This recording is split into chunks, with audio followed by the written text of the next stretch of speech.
Welcome to our Backyard Brothers podcast. Today, the meat of our session today is covering the initial bowl season, the stuff before Christmas, really, which are smaller bowls, but still important ones with some good teams in there. We'll cover 9 of them today in a second. First, we want to cover a couple of breaking news items, and we'll start with the most recent first. If you pay attention to the NBA, Draymond Green was ejected for the third time this season in last night's game against the Suns. He swung his arm around and hit Yusuf Nurkic in the face. He claims that he was trying to sell the foul, but it was pretty clear a smack to the face. Again, this is his third ejection, and he's been suspended for 1 game so far. The NBA just handed down the suspension of indefinite suspension, which means he needs to hit certain milestones and certain things from the league in order to be reinstated to play basketball. Now, there's been a lot of suspensions in the history of the league. I can't recall an indefinite one ever. Maybe Dustin, you can. The one that Ron Artest holds the longest ever. It was 86 games. It was the rest of the season and then the entire of the one after it for the brawl in the whatever Malice in the Palace. That's what it was called. But what are your thoughts, Dustin and Cody, about this indefinite suspension, which I've never heard of? You can go first, Dustin. The most comparable is Ron Artest, 86 games. Another one that I don't know if it was necessarily indefinite, but OJ Mayo was essentially banned from the league because of terrible drug abuse and gambling issues, and just wasn't allowed to play anymore. So that is a different thing because it wasn't related to violence like Draymond Green or Ron Artest. But then to comment on this, yeah, Draymond Green is potentially the dirtiest player in the history of the league. There's long lists, dozens of times where he's intentionally tried to injure people, whether it's kicking, punching, pushing, throwing, whatever it is, he's done all of it. And I'm glad that Joe Dumars, the guy that handed down the suspension, really said, okay, you're out of the league until you can prove that this is never going to happen again. I don't know what's going to happen. I would not be surprised if Draymond Green retires, if he says he's done. I think that he'll try to take the power back into his hands and say that he's leaving on his terms by retiring. He's made enough money. He's in his mid to late 30s. That's what I would expect. But yeah, this has been a long time coming. It's deserving. And a few weeks ago when he was suspended for choking Rudy Gobert, what he said is, Draymond's a clown, and every time that Steph isn't playing, Draymond just tries to get himself ejected, and that's what it seems to be. So, and then Yusuf Nurkic said, "I'm just glad I wasn't choked." That's what he said last night. So. Good for him. Yeah. So, and he's what, mid-30s, late 30s, something like that, right? So he's 46. So yeah, I was going to say the same thing, that I can see him just retiring. But in my opinion, they got it right. This is what they needed to do. This is the correct move, the correct suspension. And to Draymond, if I were to ever talk to him, I would tell him, you're either going to go join WWE or go join hockey, because you're in the wrong sport right now. So he's got to do something, or just stop playing sports and stop being an a-hole. And so that's kind of my take on it, and that they got the suspension right, and he needs to realize that he's not in a fighting kind of sport. This is, it's contact sport, but you're playing basketball. It's not a purposeful thing. He needs to check his emotions.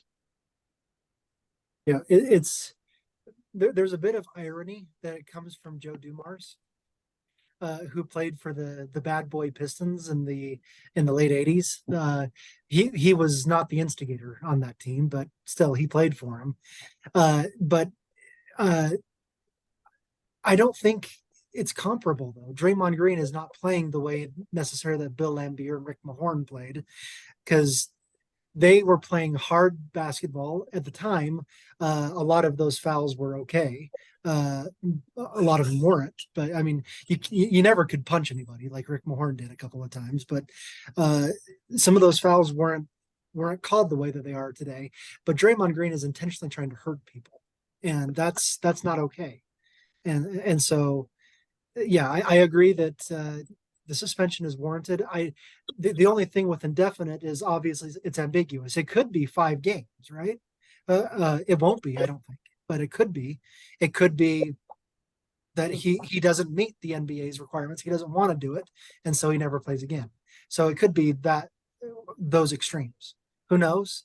But I agree with both of you that this is finally what they need, what he needs.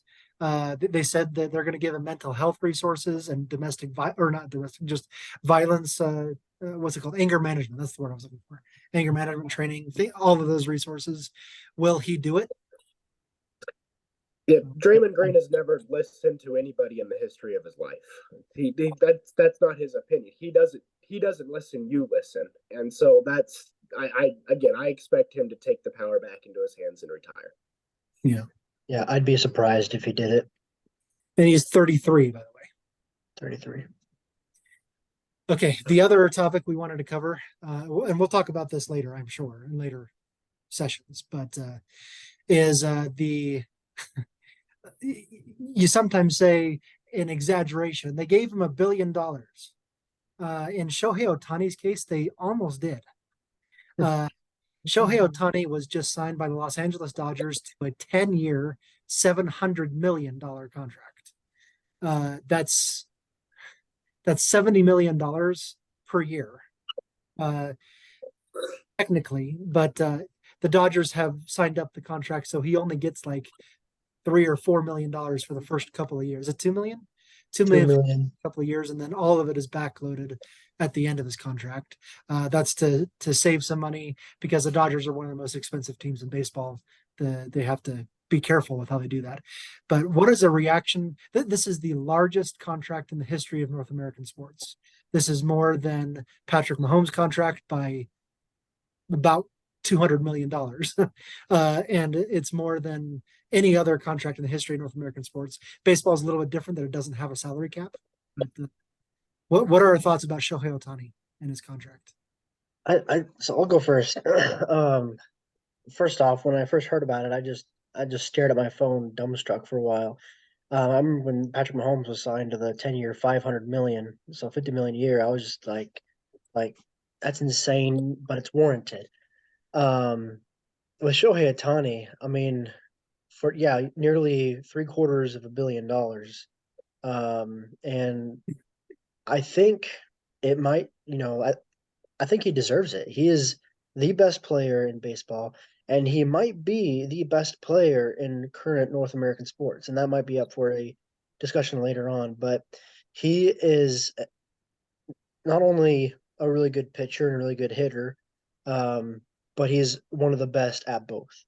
It's extremely hard to find that. You either find one really good pitcher or one really good batter and things like that, but to find both is a gold mine. And so the fact that the Dodgers have him, they just secured him for long term, and they needed to do that. And he deserves probably every penny of that. You mentioned, it's larger than any other contract that's ever existed. It's larger than the GDP of several countries. I mean, this is, but yeah, it's amazing. What's amazing to me is the amount of money that the Dodgers are willing to throw in order to say we want you to play here for the next 10 years, right? It's also amazing the amount of the length that they expect him to be as good as he is now for 10 more years. And if you putting that into comparison, how many championships do you win over the next 10 years in order to make $700 million on one player worth it? Is there any way that if things start to go one way or another, is there any way they could ever trade him? I don't know of any other team that can afford that kind of thing. And so I know I'm presenting some of the cons here, while you presented some of the pros, but yeah, it comes with a whole lot of complexity, especially, if in 7 or 8 years from now, if he's on the downhill and they want to trade him for something, and all of a sudden all that money is back ended and it's more like 80, 90, 100 million in a year. Where do you go with that? And so I'm not at all saying that he's not the best player in North American sports or that he's not worthy of the contract. There's the long history of sports contracts that have been very bad for the team that made them. Yeah. And your question is valid, and we should talk about it sometime, Dustin. That how many championships is worth it? Is it one? Is one championship, one World Series championship okay? Is that worth $700 million if Shohei Ohtani brings you the first World Series you've won in 28 years, however many it's been now for the Dodgers? So that's a question to ask. Or do they expect to win 4 World Series in the next 10 years or 6? And what if Shohei gets Tommy John surgery next year and he's out for 2 years of that? Or gets injured for whatever else? I don't know the specifics of the contract, what kind of guarantees and other things there are in there, but it's quite a big deal to sign someone to that much money over that and expect them to deliver all 10 years of that. Obviously they expect some kinds of injuries, but you don't expect them to play. I'm going to do a lot of math right now, but anyway, 1,163 games. It's not necessarily that, but still, that's a lot to ask someone. Shohei Ohtani is the first dual, like, both sides player in centuries, decades. Like Babe Ruth did it, and that's one of the few that you talk about. But he's truly one of the most unique players ever to play, right? Because he can do everything on the field. Yeah. So real quick, let me, according to Forbes.com, the entire contract is guaranteed, 700 million guaranteed. So obviously that's a retirement plan right there. But also it does say that he won't pitch at all in 2024 due to Tommy John surgery. Okay. So, but 700 million guaranteed, that makes the Browns feel better probably. So after paying Deshaun Watson what guaranteed 240 or something. So anyway, that's crazy. Yeah. Okay. We'll hit a couple other topics here in a second, but we're going to jump to bowl season. If I can find my document that I had. Give me a second. Here it is. Okay. So we have 9 bowls between now and next Wednesday. Technically next Tuesday. Anyway, so we're going to start and just talk very briefly about them and give some predictions. So start with the first one. It's the Myrtle Beach Bowl. I'm not going to give the sponsors. I think it's dumb. So Myrtle Beach Bowl. They're not paying us. We don't have to mention them.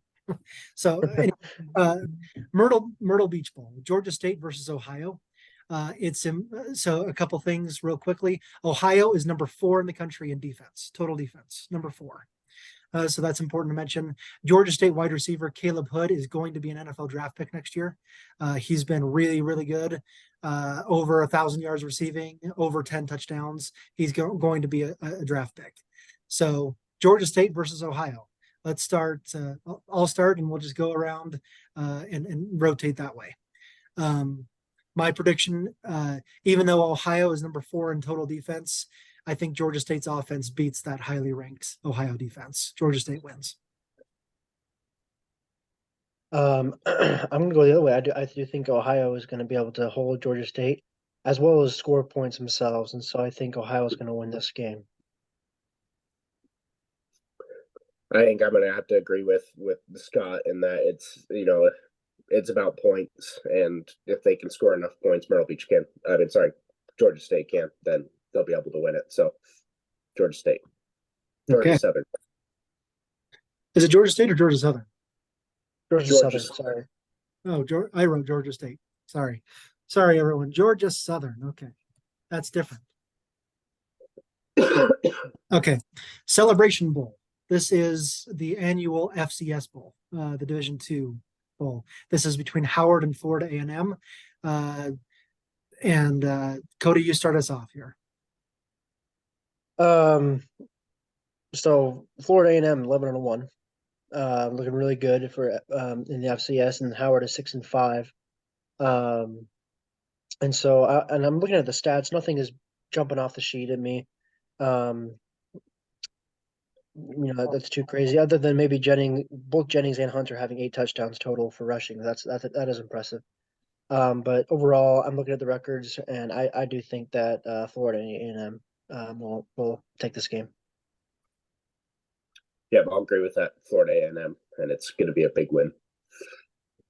It's a sweep here. Yeah, Florida A&M is one of the best in Division II. I don't know what the reasons are for these two teams. I don't know how they pick these, but Florida A&M is worlds better than Howard, I think, and they're going to show that. Okay, New Orleans Bowl, Jacksonville State versus Louisiana. This is pretty much a home game for the Raging Cajuns, right there in New Orleans. They play in Baton Rouge, I think, so it's not too far from New Orleans. Both teams are pretty evenly matched looking at offense and defense, so it could be a pretty good game between these two. Jacksonville State was recently promoted from the FCS to the FBS, so I think this is their first actual bowl game against Louisiana. Dustin. Yeah, home team will win that one, Louisiana. Yeah, I think so too. Louisiana wins that home game here against the newly FBS team, Jayville State. Yeah, I was first going to say I think it's impressive that they get promoted from FCS to FBS and they go 8-4. That's pretty impressive for Jacksonville State. Kudos to them, but they are going to lose this game to the Raging Cajuns. Yeah. Okay. The Cure Bowl, Miami, Ohio versus Appalachian State. These are two really good offensive players who play different positions that are going against each other. Appalachian State quarterback Joey Aguilar could be a draft pick.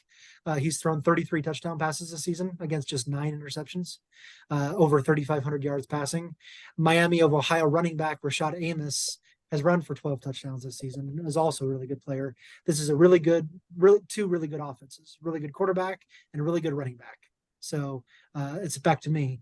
App State is just more talented across the board, I think. Miami, Ohio has a good running back. App State has good everyone on offense. I think App State wins this game by multiple scores. That's what I was thinking as well. That they're gonna run up the score is probably going to be a 35-38 kind of game to maybe 20. Just for fun, I'm going to disagree here and say it's, Miami's able to control the time of possession with that run game and limit the offensive output. And so Miami squeaks by with a close win. Okay. The New Mexico Bowl. New Mexico State's in this game. They don't, I think this game is played in Albuquerque. New Mexico State is based in Santa Fe, but it's like an hour away. So it's another home game here for New Mexico State against Fresno State. This is a resurgence for New Mexico State. They were forever one of the worst teams in FBS for a long, long time, but they're a 10-win team this season. A lot of good resurgence for them. Fresno's has always kind of been up there as a really good team, but New Mexico State versus Fresno State. Cody. Yeah. First off, I'm impressed with New Mexico State that they were able to resurge like that. And they were in the Mountain West Conference Championship, weren't they? Against was it Mountain West? I think it's Mountain West Conference Championship against. I think they're in the Sun Belt. I thought. Mexico State. Have they changed? For a while, they were in the Sun Belt. Let's see here real quick.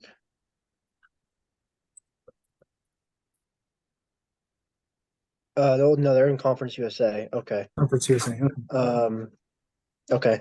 Anyway, they were playing really well. They just lost to, I think it was Liberty. They lost to. So,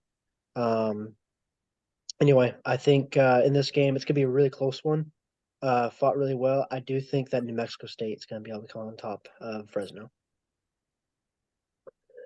I think the experience at Fresno State, a lot of their coach staff has been to bowl games more recently, and I think that's going to help win Fresno State. I'm going to agree with Cody here. I think New Mexico State continues its dominance this bowl season. They're close to home, and they're riding momentum, and I think they'll win this one. The LA Bowl, another home team, UCLA playing in the LA Bowl against Boise State. This is two good teams for a long time. UCLA versus Boise State. Boise State running back Ashton Jeanty has rushed for over 1,200 yards, 14 touchdowns. One of the best in college football, running back Boise State. UCLA has kind of struggled this season to a 7-5 record, but in a very competitive Pac-12. UCLA is still favored, basically playing at home. I think they literally walk across the street and play home. So, Dustin. Yeah, Scott, you said UCLA is better than their record shows, and so I think that it's going to be an easy win for UCLA. I was going to say that same thing. The UCLA will flex its Power 5 muscles in this one, and they'll shut down Jeanty. They're a good defensive team. They'll shut down Jeanty, and they'll win this game easily, I think. So I'm kind of going back and forth because I know Dante Moore's not going to be playing in this bowl game. He's already announced going to the transfer portal. But then again, so is it's like Talon or something, Talon Green. He's going to Arkansas actually. Anyway, so because of the opt-outs, that always has a big play into it, and so I think that Boise State's going to pull the upset off on UCLA just because of some of the major opt-outs. Yep. Fair. All right, the Independence Bowl. This is another big one between two Power 5 teams, California versus Texas Tech. Big thing to mention here, Texas Tech running back Taj Brooks is 4th in the country in rushing yards. 1,443, has also rushed for 9 touchdowns. It's a really good running game at Texas Tech. I watched it firsthand as they wiped the floor with BYU in a game. No, wait, BYU won that game. Yeah, never mind. BYU won that game. So I was thinking a different team. Texas Tech, Taj Brooks, though, 4th in the country. Cal is a 6-6 Pac-12 team. So is it back to me? Texas Tech will literally run away with this game. You got to mention also that Jaden Knott, running back for Cal, is really good. He has 1,200 yards, 11 touchdowns on the year. So I think it's going to be a game where they're just running back and forth. That's all it's going to be. I agree that Texas Tech is going to win, but I bet it's going to be closer than we think. It'll probably be it won't be a 3-point game. It'll probably be by a touchdown or 10 points, but it won't be more than 10, I think. Yeah, I think Texas Tech is just going to own the time of possession and the run game, and yeah, just going to score often, score a lot. Texas Tech wins. I hate the name of this bowl, the famous Toastery Bowl. What the hell is that? Anyway, Western Kentucky versus Old Dominion. Austin Reed and Malachi Corley make up a pretty dang good combo there at quarterback and wide receiver for Western Kentucky. They have connected for 11 touchdowns this year. I think Reed has thrown for, 30-something touchdown passes there. Both teams are pretty good on offense, but that connection between Reed and Corley is a pretty good one for Western Kentucky. Who is it? Cody? Dustin? I think it's me. Yeah.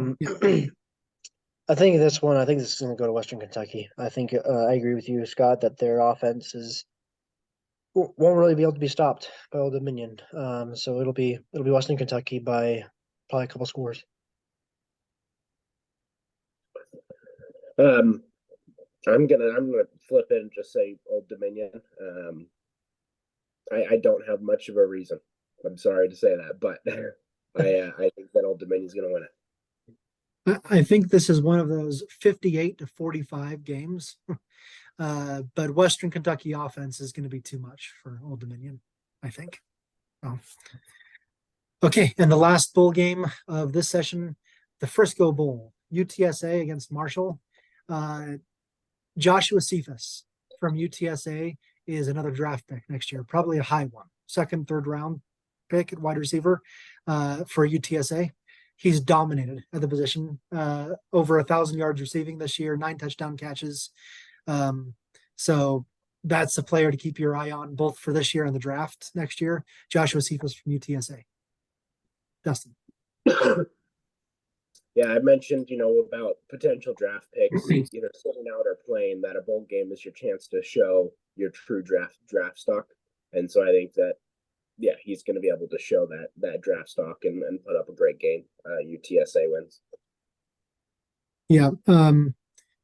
Looking at the stats earlier today, Marshall is outmatched at every position on the field in this game. UTSA wins in a blowout. I was gonna say I think the one position that Marshall might have on UTSA is a running back, a running game. So the running back appears to be really well, over 1,000 yards, 14 touchdowns. So they have a good running game, but that doesn't mean they're gonna win the game. It's gonna be UTSA soundly. Okay. Next week, I think, will be our last session of the year. I think we'll take 2 weeks off for the holidays. So next week we will cover the rest of the bowls, including the college football playoffs. But that'll be it for today as far as the bowl games go. We do have a couple other topics that we want to cover in the next 10 to 12 minutes, however much we have here. Starting with the NBA. I think we had 2 topics we wanted to cover over there beyond the Draymond Green thing. First of all, the Detroit Pistons have lost 20 straight games. They started the year 1-1. No, 2-1, wasn't it? What was there? I think they started 2-1, and they haven't won since October. So they've lost 20 straight games. What's the deal over there? And is it just time to say, okay, this is a young team, let's ride it out, or this is the time to hit the panic button and say everything is going wrong, we need to do everything different? What do we do in Detroit if you're a Detroit personnel? I think that they're tanking already, so I'd say finish taking. They have a young team, but get to a point where you can add some more, I guess, talent from the draft or from free agency. But at this point, there's no reason to try to get to a playoff. It's not going to happen, and so get to a position where you guys can add or make your team better next year. However that looks. Yeah, I'm not sure what the answer is, if it's one of them or maybe all of the things they need to change. I think that there's an issue at the organization level as well. I think that they're also struggling to fill the stadium, struggling to put fans in seats as well. And so there's multiple issues that need to be addressed. Winning obviously fixes a lot of those issues, but if that's not happening, then yeah, I'm not sure if an owner needs to look at general managers and coaches, or a board needs to look at owner and see what goes from there. Because yeah, I think that this is something where multiple things need to change in order for Detroit to get back to its place where it belongs as a contender. Yeah, Cade Cunningham is the only good player there right now. There's no one else doing anything, huh? He's great. He's a great player. He's really good. You look at what he's doing, and he's the only one scoring any points, and he's the only one doing anything on the floor. A big thing to mention is Bojan Bogdanovic was supposed to be the other guy. He's only played 4 games this year because of injury, so that is part of it. But their 2 high draft picks have done close to nothing. Alistair Thompson and Marcus Sasser. Alistair Thompson has started most games. He finally had his first double of the season a couple of games ago, but it was like 10 points and 11 rebounds. So he's not doing as much as they thought he should do. And Marcus Sasser has done close to nothing. So draft picks have been a problem too. They're high ones. Yeah. To quickly add a third topic for NBA that we can discuss with a few minutes here is the Los Angeles Lakers won the in-season tournament. They won every single game, and group play went 5-0, won their semifinal, and then won the championship 7-0. For me, my opinion on that is this demonstrates the Lakers' ability to win when it matters, whenever they want to. I think we've all predicted that Lakers are probably going to be a bottom half playoff team, somewhere between 5 and 8. And I think I've said it doesn't matter where they are, they're going to be one of the most dangerous teams in the league once they're in the playoffs. And I think that the in-season tournament victory proves that. Any thoughts or reaction there? I 100% agree. I don't know what they're going to do outside of that. Ow, cat. Sorry. I'm not sure what they're going to do in the rest of the season. Then like I don't remember exactly where I picked them, but I think it was 5 or 6 seed in the Western Conference. But yeah, I think I had them upsetting the first round, and then so I'll have to look back at that. But yeah, it's a good team that gets better at the highest level of competition, which means no one wants to play them in May. I would agree with both of you. I'm not sure if I have a whole lot more to add, but other than just saying that'll happen when you have LeBron. Yep. The other topic we want to talk about, the Memphis Grizzlies. Ja Morant can return on Tuesday. This coming Tuesday. That game against the Pelicans is what he's eligible for, and that's when they're targeting him to return. They're 6-16 right now, with a couple of games between now and then. Is the return of Ja Morant, who's unquestionably the best player for the Grizzlies, but is the return enough to push the Grizzlies from where they currently are, 13th, up at least 3 or 4 spots to make a play-in game? Or is this a bad season? I think that this is going to be a rough season, and we'll see what changes they make afterwards. I mean, the excuse me, the management did a lot of moves. I mean, bringing over like Marcus Smart and other things like that in order to try to elevate this team to a championship caliber team. And so then for this type of start to happen is extremely disappointing for the team. And Ja Morant is not the savior. I expect he'll add a few more wins, maybe get them up to at best, 10, 11, 12, maybe squeeze into that playing game. But no, this is not a playoff team. Yeah, I would agree with Dustin. I don't think that they're going to be able to recover from this season. It's going to be a bad one, and hopefully it's one that Ja Morant has learned his lessons from, because surely the organization has missed him, and so hopefully he's been missing time or missing his time and has learned his lesson. They have kind of, I don't want to say righted the ship necessarily, but they've improved in the last couple of weeks. They were 3-13 back just around Thanksgiving, which means they've gone 3-3 in the last 2 weeks, and that's mainly because of Jaren Jackson finally getting out of his funk that he had. Desmond Bane has been playing great all season, but Jaren Jackson finally coming back to play at his level. And 2 of their wins came over the Jazz, who are one of the worst in the NBA, and the Pistons, who are the worst in the NBA. And so you can't really.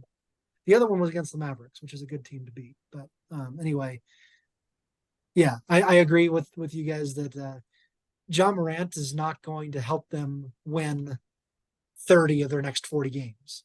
But they might win enough to get number 10 seed, but this is not this season is already seems lost unless they can turn something around really quickly. And it's all on Ja Morant, or mostly. Yeah.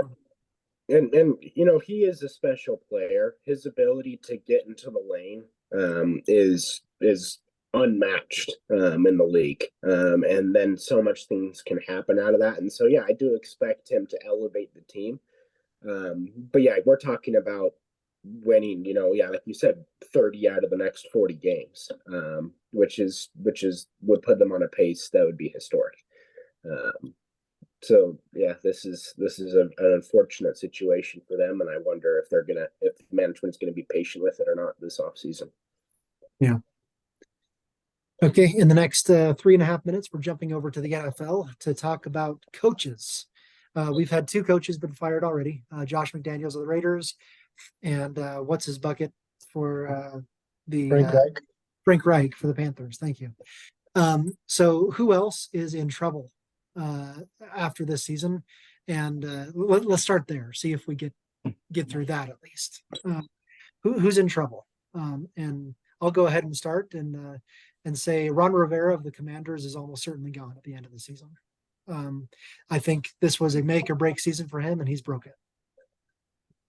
I would agree with you on that one. I almost even wonder that even if he was going to have a good season, I wonder if they were still getting ready to part ways with Eric Bieniemy. But as I look at other teams, I think Mike Vrabel is going to be gone after this season. They had a good comeback win against the Dolphins, which probably more of a fault on the Dolphins really, but they had a good comeback win. But I don't think he's going to last. Yeah, I would mention Sean McDermott. This was supposed to be the Bills' year. This was supposed to be the year they win a Super Bowl, and they're outside of the playoffs right now. That's an interesting one. I agree with. Oh boy, who did Cody just say? I lost my mind. Mike Vrabel. And I don't think it's necessarily because of Vrabel's fault. I think this is a turning team, and they're gonna turn over a lot of things. I would be surprised if Sean McDermott is fired at the end of the season. I would be, but I can see it because this was almost a make or break year for the Bills too, and I could see that. He's been there for 7 years, so that could happen.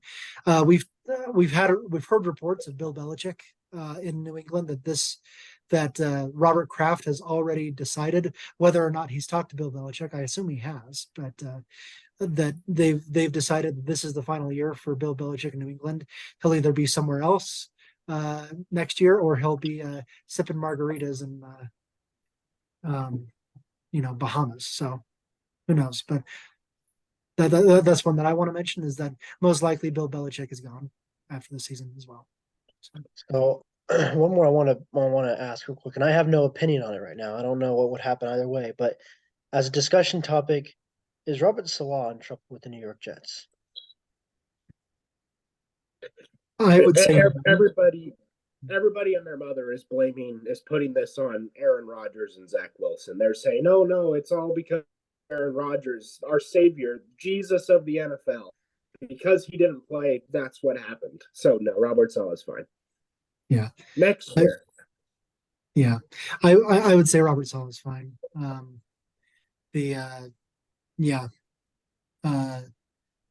I mentioned Mike Tomlin as a possibility offline, and the reason is the same as Mike Vrabel. Really, this is a changing team. This is a team that's not really competing anymore, and I think they're going to start a new era. I really do. Plus, Mike Tomlin has been horrible in game management situations. That's probably all we have. We're going to be cut off pretty soon. I'll leave it at that cliffhanger, and we'll talk next week. Mainly bowl games next week. We'll see if we have time for anything else though. So, but come prepared to talk really big bowl games. Okay. Thanks, everyone.